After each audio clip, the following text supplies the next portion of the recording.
I've just walked through every step of the food forest design and installation process. Everything you need to know about the fundamentals to understand syntropic agroforestry, what even is that, the design process itself, and the actual installation step by step. This is a tremendously valuable video. You're gonna know everything you need to get started. Let's dive in. It looks like this. We're gonna walk through the fundamentals, the design process, and the installation itself. So starting up in the clouds with the fundamentals, start off with two main concepts. It goes like this: time and space. So we're gonna explore each of those together, which are gonna make up the food forest fundamentals up in the clouds. Food forests evolve over time, which is why this is a fundamental part of understanding the evolution of your food forest or your agroforestry system. Over time, each species has its own life cycle. A life cycle is the time it takes to go from a seed, it grows, it goes into its reproductive stage, and then it dies again and the next generation begins. So every plant life cycle starts and ends with seeds. It goes through this growth stage right here, where it's rapidly growing new leaves. Then it gets into its reproductive stage, which is when it begins to flower and produce fruit. That's when it stops growing and it's moved into its reproductive stage. Once that finishes, it's on the decline, right, towards death, and then rebirth again from the new seeds. Now, each species will go through this life cycle, no matter what species, whether it's an annual vegetable, a perennial vegetable, or a long-lived walnut or an avocado tree. The only difference is how long it takes, right? Some species, like a radish or a lettuce, might go through that entire cycle in 60 days, whereas an avocado might take 60 years. But every species, every plant goes through this life cycle. But understanding this is a key component of the time equation. What a food forest looks like is a diversity of species,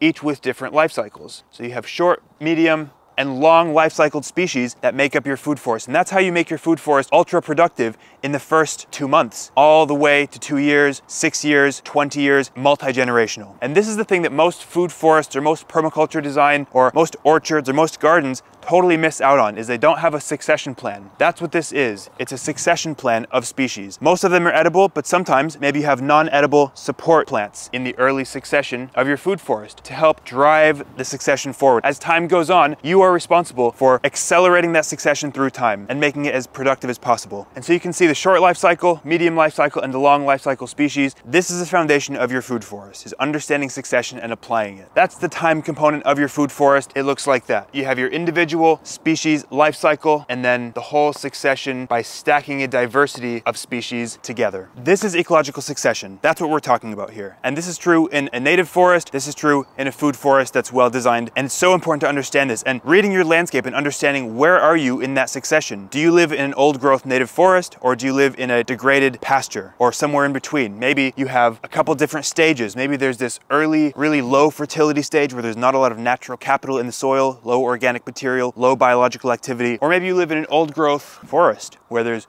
huge trees that have been around for decades and there's been lots of ecological process happening over those years. Most of us live somewhere in this middle stage where the soil fertility isn't great, but there's some species there. There's some early succession pioneers maybe, whether that's blackberry, whether that's gorse, whatever local weeds are in your area. And that's called a weedscape. By looking around your local landscape, you can assess the plant and the vegetation and seeing what ecological stage are we at here. Because those weeds that are in your local landscape or on your property are going to give you a great indicator of where on this timeline are you in succession. And so that's your aim, is to move that succession forward with the right kind of management and the right species selection.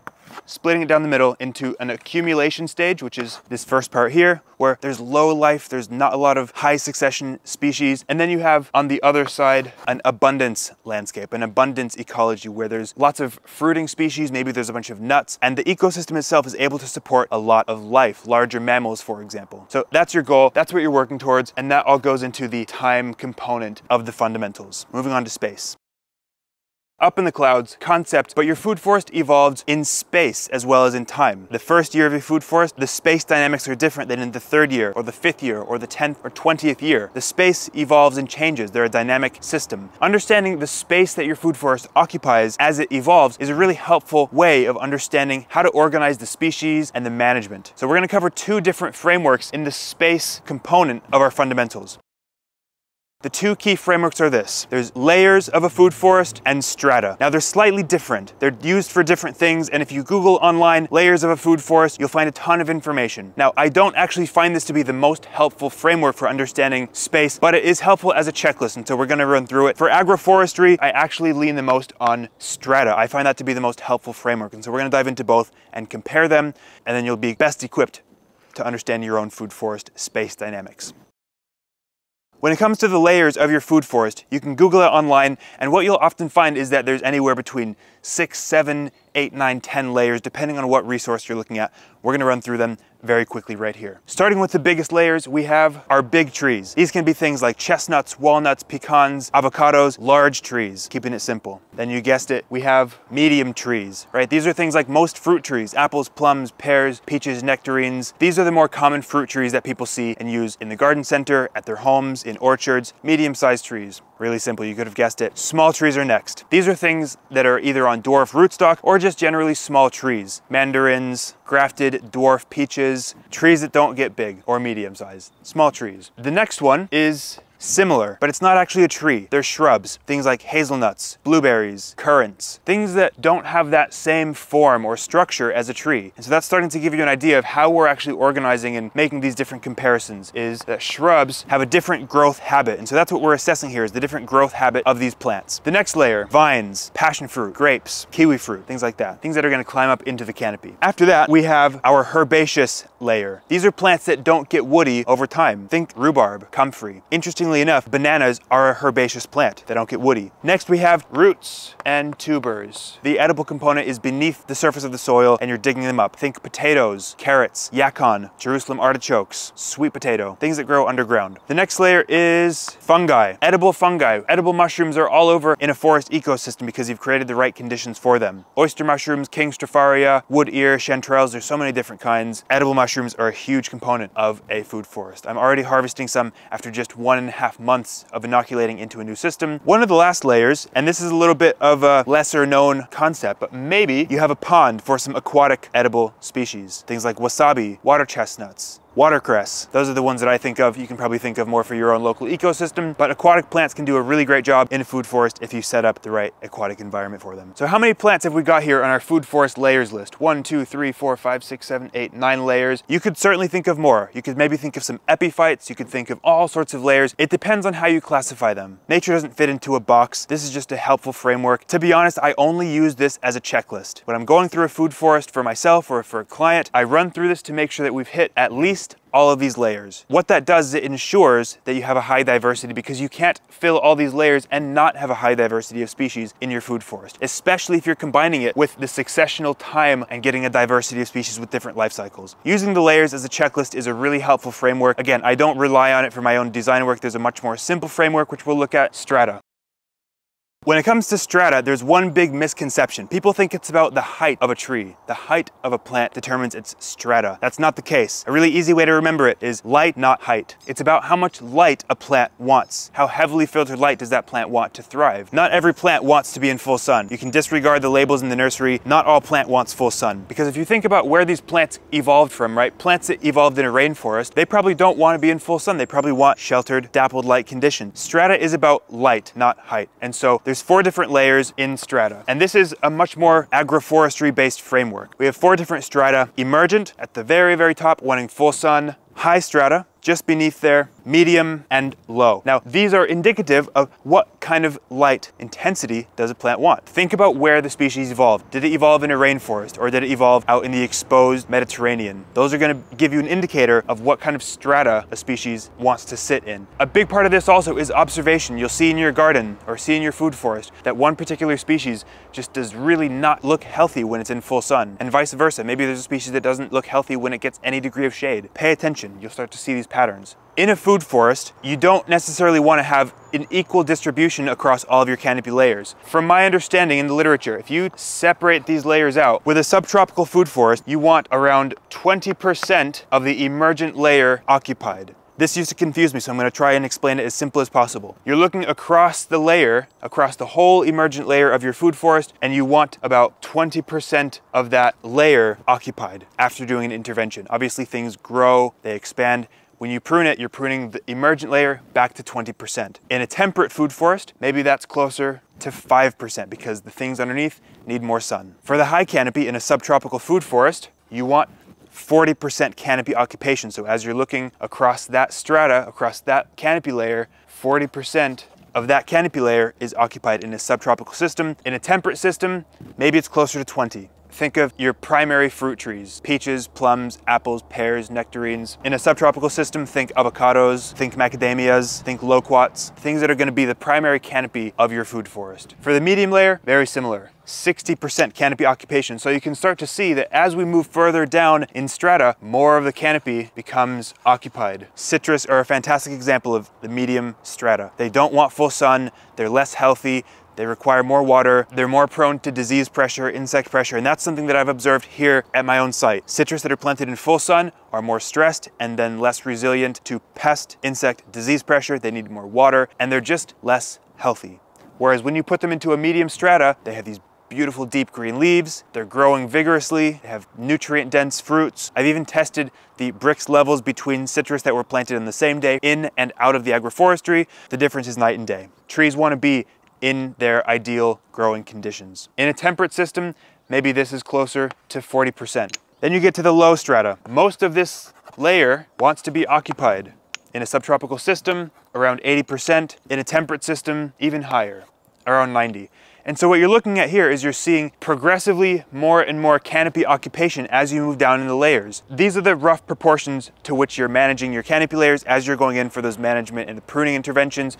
You're resetting things to that distribution. One interesting note is that in Brazil, where the standard was having 5 meters between their tree lines, where they had a diversity of emergent species, high canopy species, and medium canopy species, they filled their alley crops up, so the area in between their tree lines, with their low species. In their case, it was coffee. What that allowed them to do is that get a volume of their target crop, which is coffee, because you're not maybe gonna get the volume if you're including everything in the same tree line. They're getting a volume of crop from their coffee, a good amount of area, but still getting the diversity from their tree lines and maintaining enough light levels, organic material production, and biodiversity to support a really healthy coffee crop. You can think in clever ways about how you want to organize the space of your agroforestry. We'll look at the layout in the design section, but that's the space concept. Is you've got the layers and the strata, and the two biggest differentiators between layers and strata. Layers is looking at the actual form, the growth habit of the individual plant, whereas strata is looking at how much light does that plant want to thrive? How heavily filtered light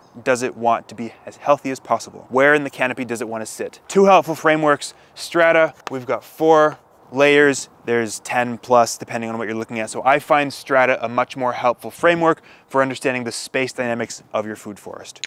On to design process.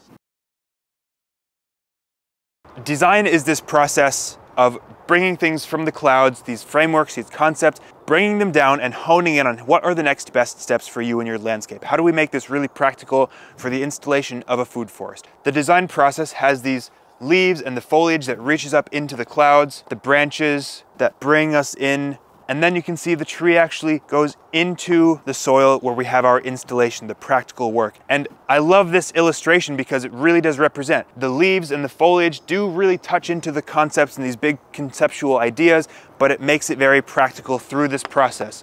And so there's 4 different stages of the design process that we're going to explore together. The first is observation. What are we observing? There's 2 main things, and it's a Venn diagram: people and place. And what we're looking for is this juicy bit right in the middle. That bit right in the middle is the combination of what's possible with you, your hopes and dreams and everything you want out of life. That's you, the people. And then the place where you live, the place where you're actually doing this work. What's the biggest possible potential of this landscape? There's plenty of things it could do, but what's important is where it intersects with you and your dreams, your hopes, your visions, and your goals. And so this is actually a really key component of understanding, what are my goals with my land? How do I want to apply this? What's possible with the land? And so we're going to run through some frameworks to see how to explore that and get a deeper connection with what is your purpose and mission on your land. Vision, goals, dreams, time. How much time do you have available to do this work, to manage the land? Do you work full-time? Are you full-time on the land? What are your visions? What are your dreams, your hopes, your aspirations? What is everything you want to do with your life? Budget. How much money do you have to spend on a food forest or on an agroforestry system or on this endeavor? Skills. What relevant skills do you have? Are you an arborist? Do you have propagation skills? Or are you totally new to all of this? What skills do you have that can contribute towards this vision and mission? Wish list. What specific things do you want? Are you super passionate about pomegranates?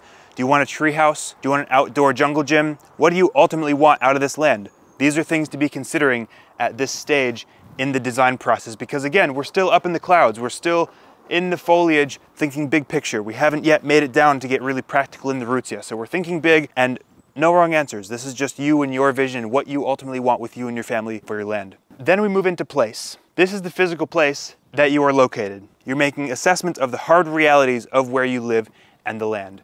A really helpful framework for looking at this is called the scale of permanence. I'm going to run through it really quickly. We've got climate. You should be really paying attention to what is in your climate, what grows well already. Part of this is just paying attention to what other local growers are producing in your area. That's a pretty great indicator of what will work well for you. Landform. Where in the landscape do you sit? Are you in the floodplains? Are you in the mountains, in the foothills? What is the shape of the land? Really important things to be considering. Water, just as important. Do you have flood issues? Do you have drought issues? Do you have a stream? Do you have a lake? What's the water holding capacity? Where does water pool? Paying attention to that, very important. Access for ongoing management, equipment, major access, minor access, existing trees that are already in the landscape. Structures, do you have houses, buildings, outbuildings, fences, sheds, soil? What kind of soil do you have? Sun, wind, that says wind, I promise. Animals, domesticated or non-domesticated, are in the area. How is that going to influence what you're doing?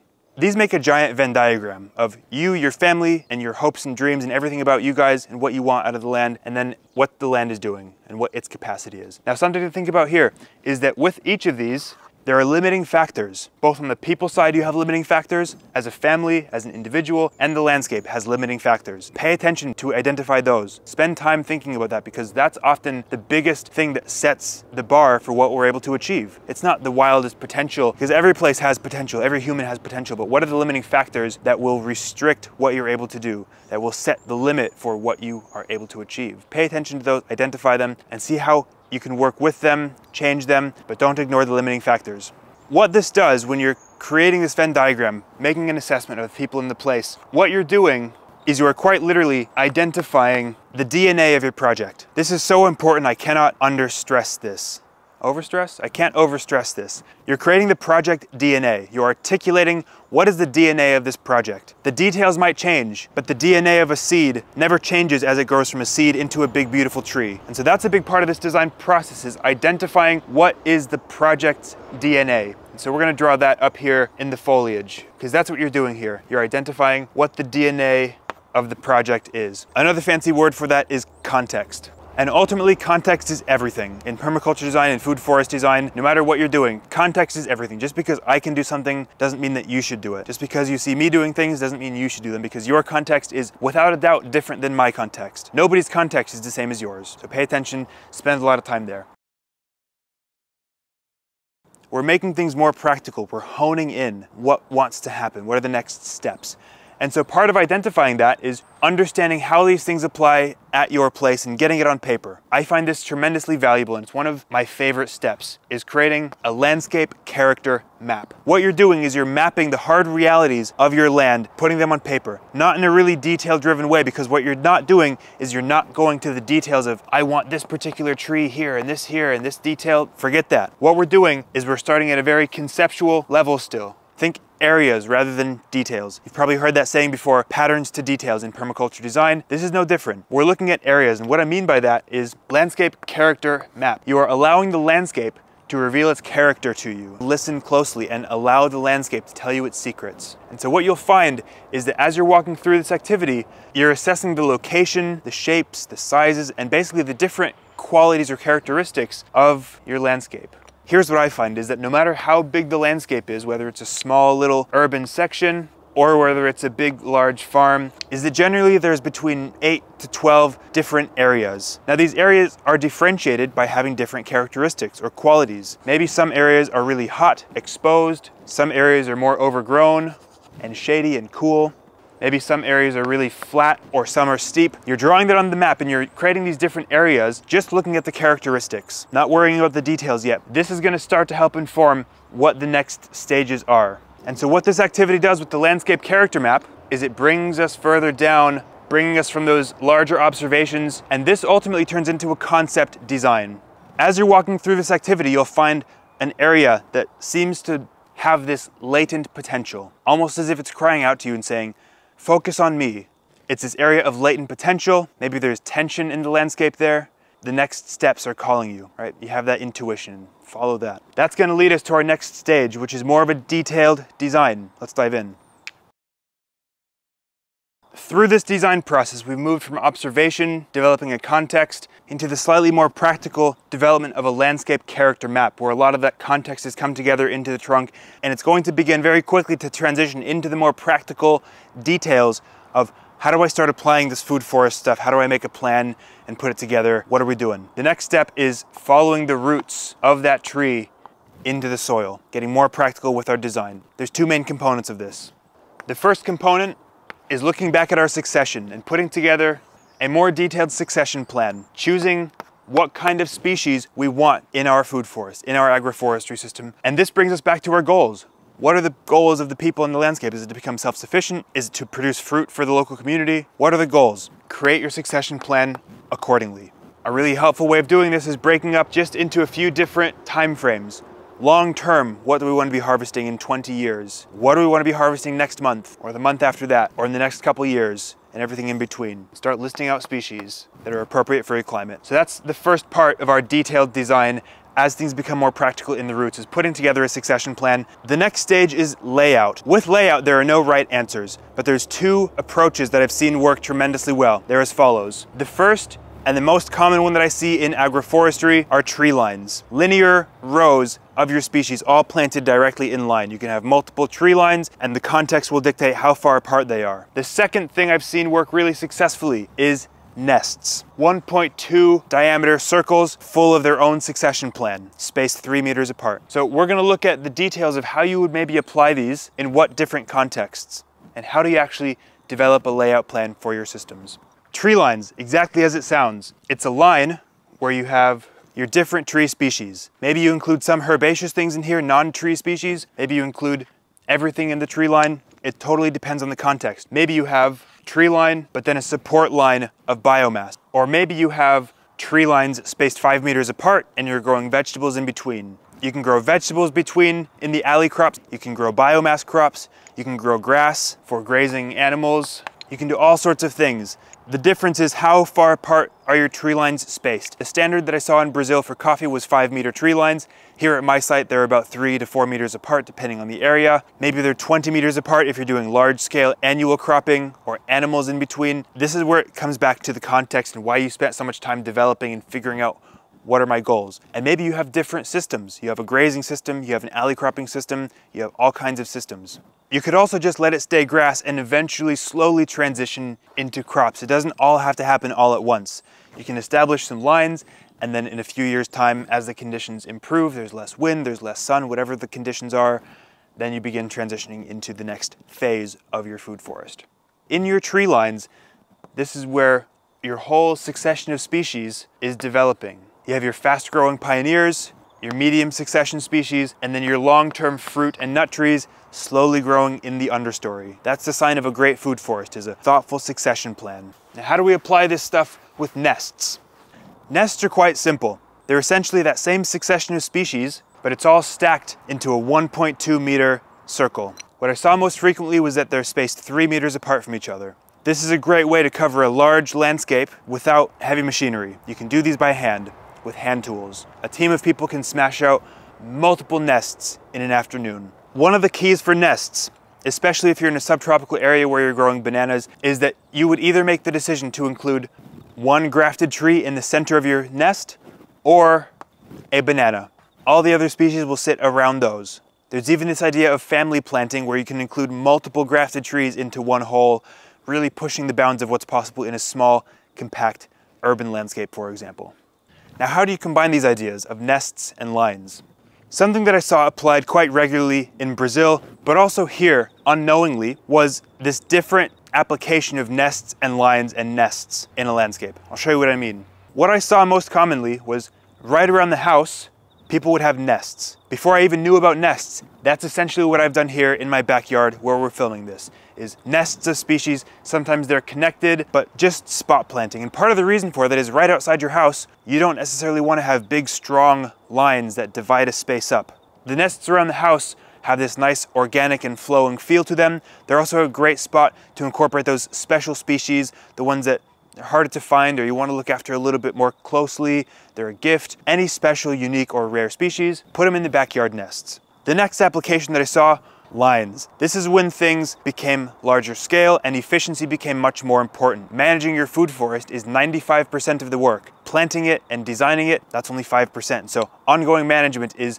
the majority of the work. You want to design systems that are easy to maintain and manage, and lines very much are that. And so that's what I would see at that medium to large scale. You start moving into agroforestry lines. The third application that I saw was of nests, again, in the broader landscape. Think large-scale reforestation efforts, tricky terrain where equipment isn't possible. Nests were seen as a fantastic way to regenerate huge areas of land into agroforestry in Brazil. 3-meter spacing between, 1.2 meter diameter, and a huge succession of species. This is great because you can plant in and amongst the existing vegetation without having to do all this huge soil disturbance, big heavy machinery, lots of effort, and you can still just manage that organic material and use it to develop these food forest nests. So those are the 3 areas where I saw nests and lines applied. Obviously you can do a combination of nests and lines if you're really clever, but this is how I saw things applied most successfully in Brazil and here. Been doing a great combination of this here at my place. So those are the specifics of getting a detailed design, is figuring out your succession plan and choosing between the layout of nests and lines. Once you get to this stage, you're pretty much ready to move into the practical installation, so that's where we're going next. Installing your food forest has 4 main practical steps. They're as follows.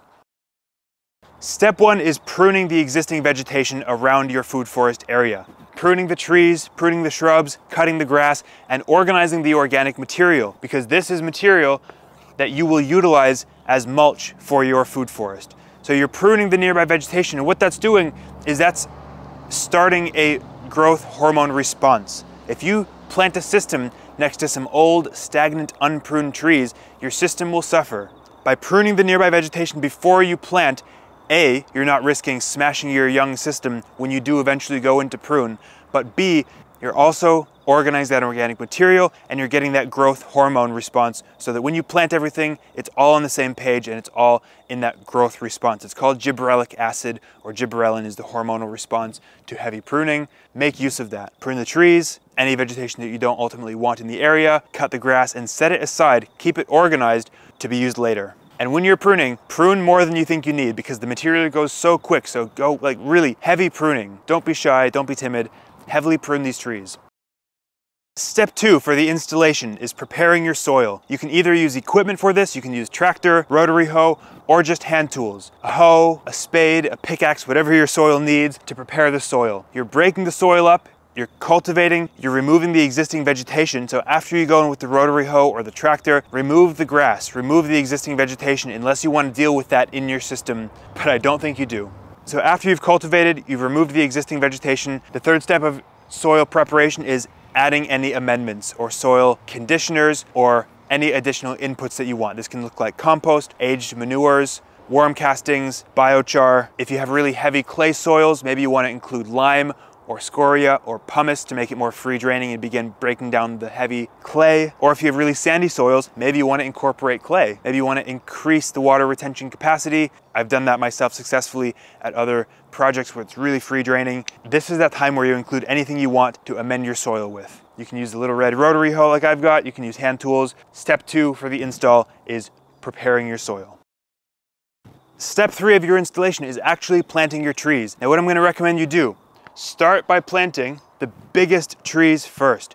Not which will grow into the largest trees, but actually the biggest trees that you have on hand. So if they're a bunch of grafted trees that you have or a bunch of big banana stumps, plant those first. As you move downwards in size, you will finish by planting your seeds. You'll finish up in your tree lines or in your nests after having made the biggest soil disturbance down to the smallest where you're just making little holes and popping your seed bombs in. And so you're working from grafted trees down to maybe some seedlings that you've grown or a friend has grown, maybe some cuttings, and then planting seeds at the very end. The final step of the installation of your food forest is mulching. Using the organic material that you pruned earlier when you pruned the nearby vegetation, you're now organizing that material to mulch and cover your soil. That's one of the most fundamental things about food forests and agroforestry is you should see no exposed soil whatsoever. Everything should be covered in organic material. That's how you're going to protect the life in your soil, quickly transition from bacterial into fungal dominated soil, and really just have the best start to your food forest as possible. Now, the reason I said to organize your organic material when you pruned it up here, because you want to be mulching with the most coarse material first. What do I mean by that? When you're pruning trees heavily, you end up with quite coarse material. You should end up with a bunch of straight logs. Some of them are going to be bigger than others. You want to start by placing the most coarse, most woody, largest material down first. And so ideally what you're doing is you're sandwiching your high value trees with the largest material because they're your highest value material, highest value trees. Partner them up. You're putting the largest logs down at the base of your fruit trees, and on top of that, then you're putting the smaller sticks that you've cut, the smaller branches, and on top of all of that, then you're covering it, whether you've made some wood chips or some leaf litter. You're covering everything up so it's really nice and inviting. That's what you're looking for, is you're making inviting conditions for the soil biology, the fungi, the bacteria. You want to start that decomposition process. Having sticks poking up in the air and not in contact with the soil, that's not what you want. Cover everything, make sure it's nice and compact. You will have a happy system. So those are the 4 steps of the installation of your food forest. Here was the whole design process laid out for you, from observation to the landscape character map into the details of layout and succession planning. And all of that is built on the foundation of fundamentals of food forests and agroforestry. Hopefully this has been helpful for you. If it has, send it to a friend who needs this information for their place. And I really hope you make great use of this. I know you will. Give me some feedback, leave a comment, follow me because this is what I teach, this is what I do.